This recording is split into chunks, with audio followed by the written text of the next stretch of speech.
Actually, we do the injections for you. I'm like getting up right now.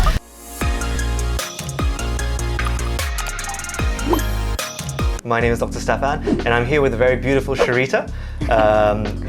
So we're just going to be talking today a bit about the latest aesthetic trends that have been happening in 2020. I'm sure Shareeta needs no introduction, but for those of you who do not know, Shareeta is an actress and a presenter. So we're really glad to have you over here. Oh, thank you for having me. I'm so excited. I have actually so many questions. I want to find out about different aesthetic treatments, but specifically, what are we going to be talking about today? So because this is a really big topic, I thought that we'd kind of break it down to kind of 4 things I thought would be a little bit more interesting. Okay. So things like the Pico Laser, body sculpting, fox eyes, and also lips as well. Okay, Just something fun about lips. Definitely some buzzwords, trending stuff I've seen online Exactly, there. yeah. All right, so let's find out more about the Pico Laser. I've seen a lot of ads for this like everywhere. It seems like every clinic is doing like something with Pico. Exactly, yeah. So the thing to bear in mind is that there are loads of kind of adverts going on about there about Pico. Without kind of boring you to death with all the laser technicalities, basically Pico means that it's firing a lot faster. Basically 1,000 times faster than a standard laser. And what that means is that there's less downtime, faster recovery, okay, and also better effects as well. The thing to kind of be a little bit more careful about with regards to Pico is that there are loads of kind of fakes, replicas, and imitations out there. So one of the things I want to show you, which is absolutely crazy, on my phone, bear with me 1 second, is that we have this, which is on Taobao. Okay? Wow. And as you can see, the price to buy this, 2,800 ringgit. 2,800 ringgit to own your own Pico Laser, apparently, at home. That seems kind of dangerous apart from like a ridiculous price, but what would you do with a laser at home? Well, that's the thing. We are a little bit concerned that a lot of other clinics might be doing these type of things. Okay. So it's really important to kind of go to a proper clinic. But what is like, why is there such a difference in the price? Is it because it's just like a fake one, or? Like... Yeah, so I'm doubtful that there are loads of fake machines out there. But what is, you know, really good practice is before you kind of go to a clinic to make sure that you're actually going to a legit one, okay, LCP certified, and make sure that the people that are doing it are, you know, experienced in doing it, and also the brand.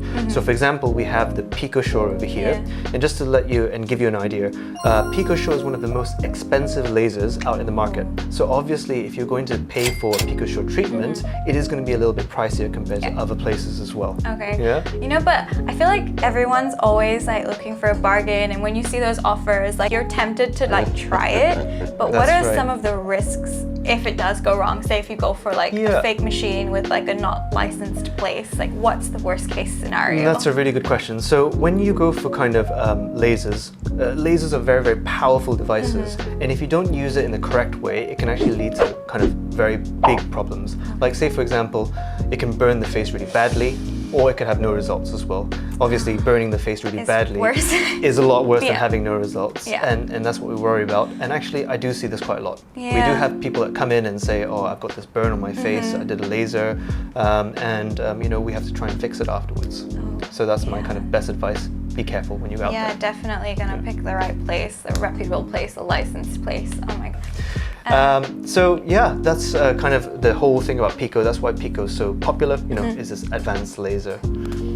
All right, but then there's another one that's also super popular, the M-Sculpt. Yep. Yeah, tell me more about that one. So that's going into kind of body sculpting, all right? And basically the reason why I mentioned body sculpting in the beginning of the video is that in 2020 and in the past few years, there's been this huge demand in non-invasive body sculpting or contouring. And what that means is no liposuction, no surgeries to kind of nip tuck and stuff like that. And instead we're just using devices like the M-Sculpt to kind of stimulate muscle growth, tone up the body, shape the body as well. I'm sure you've heard of the M-Sculpt machine before. Yes, I have. I think I have tried it a couple years ago.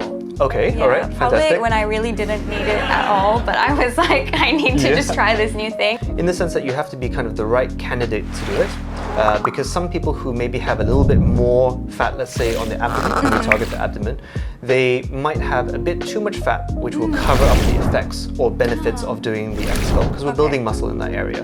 So in those cases, we will look at something like Cool Sculpt, where we freeze the fat, target the fat instead. Yeah. But this M-sculpt thing has become really popular, mainly because of one celebrity, who's the very, very famous Kim Kardashian. Oh yeah, of course. So she does this regularly, and she swears by it as well. So yeah. Are you a fan of Kim Kardashian? I love Kim Kardashian, and she popularizes everything. Like everything Kim Kardashian does, everybody like wants to do. Like yep. It's huge. The vampire facial. Yes, the PRP. Yeah, I started doing. I was so intrigued after I saw. I think on like the reality show, she had like blood dripping off her face, and you know, you would think people would be like, ew, but everyone was like, I want it too. Oh, speaking of Kim Kardashian, her sisters are all super, super famous now. I would say probably from her reality show and from her. But Kendall Jenner, I noticed that her face shape has actually changed quite dramatically in the last couple of years. You are very right.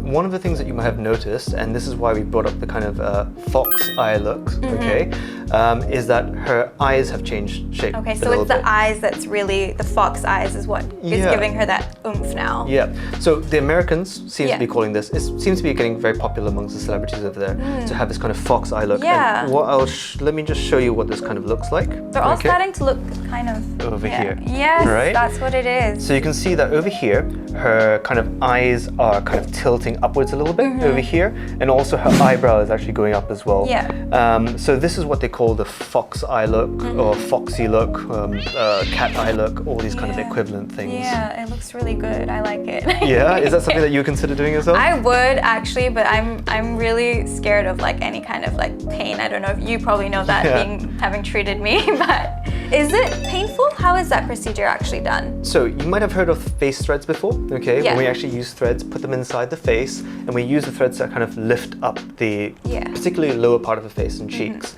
Actually, with this procedure, it's very similar. We use a thread to put it underneath the skin and help to kind of lift and turn up this area, so it has a kind of pulled effect. It's not particularly painful, and actually it's quite a safe procedure to do as well when we kind of lift this area. Is it like quite popular in Asia? Do you see a lot of people getting it done? I don't think it's picked up too much here in Asia. It seems to be very popular in the US, okay? In terms of like who can do it, I think that who comes to mind is kind of the Caucasian people, mainly because they have bigger eyes, okay? Because when we start pulling across over here, you can appreciate that the eye becomes a little bit smaller, okay? So you'd be a really good candidate for that, okay? Good to know. Unlike myself, if I did it on myself, my eyes would become even smaller and you probably wouldn't be able to see them anymore. All right. Is it reversible or is it something that's permanent? It will be something that goes away with time, the threads tend to dissolve afterwards, and you have to keep repeating the procedure so that it can maintain that kind of look. So yeah, 2020 has been a really great year for Asian people, Oriental people. Everyone's copying our fried rice. No. And now everyone wants eyes like me as well. Everybody wants it. Oh, what else is everybody, I notice everyone else is having these days? Really big lips. Yeah, okay. Big lips? Okay. So in terms of big lips, all right, I think there's been this kind of movement towards having enlarging your lips. Yes. Okay? And when people say that they kind of have done lips and stuff like that, a lot of Westerners do like to have more full, more plump lips, so that, you know, it's a very striking feature on their face. So this is kind of being copied here as well, and it's starting to pick up. I've seen in the past kind of year or two that actually Asian people are actually wanting to do lips more as well, and kind of give them more full lips. When people say big lips, I get a little bit upset by this, because actually you don't necessarily have to have big lips after doing fillers. You can actually use the fillers to actually subtly enhance, you know, just to give a little bit more definition, a bit of border, and also just to plump up the lips, just so that they kind of flip out more. So because as you age, they kind of like get lines in them and they lose their like plumpness. So what happens is, as we get older, because we lose collagen, we use volume, the lips actually start to curl inside a little bit, okay? So when you look at older people, their lips start to curl inside. And actually putting a little bit of filler over there can just help to put it out and improve people's confidence. Yeah, so stuff like that. you probably do it in a very tasteful way. That's why, again, it's really important to go to the right doctor, the right place, because otherwise it's that whole thing that, some people I see get it done for really cheap at really dodgy places, and then it's like... Yeah, I think this is one of the things that's been being driven in Malaysia at the moment, about kind of going to the right places to do things. But yeah, you're quite right. Yeah. In some doctors' defense, some people do ask for very, very big lips, and the doctors just, have to give it to them. Yeah. Oh, yeah. But if somebody came to you and was like, I wanted like huge lips, would you give it to them? Or I'd probably say no. Yeah. No. Okay. Yeah. Give them some good advice. Yeah. Some sort of standard to keep. Okay, good to know Dr. Stefan has standards. Okay. And the other thing I wanted to show you, okay, the last thing about lips, I thought this would be a little bit of fun, okay, is take a look at this. Oh, is that like Batman? Yeah, it's close. Wow. So this is what they call devil lips. Is this a real thing? No way. We think it's a real thing. No way people are doing this. That's crazy. I hope to God that this isn't like trending.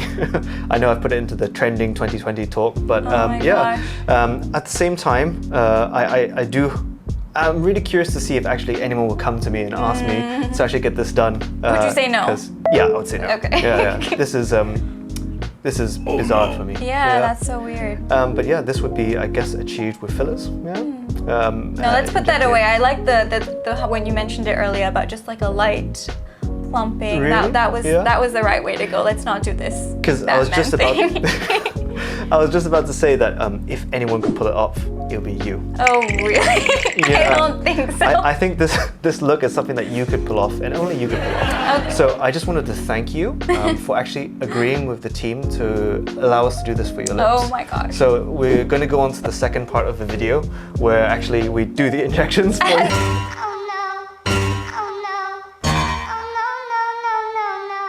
So just joking. Oh, okay. But yeah, I think that's pretty much all we have time for today. I'm glad. So I don't have time for that. So I really want to thank you for coming onto a video, agreeing to do the video with us. It's been a lot of fun. Yes. And I want to thank all the viewers for watching as well. Thank you for watching RX TV. Do remember to like, subscribe, poke, all those type of things, so that we can hopefully see you in the next video or episode. See you next time. Peace.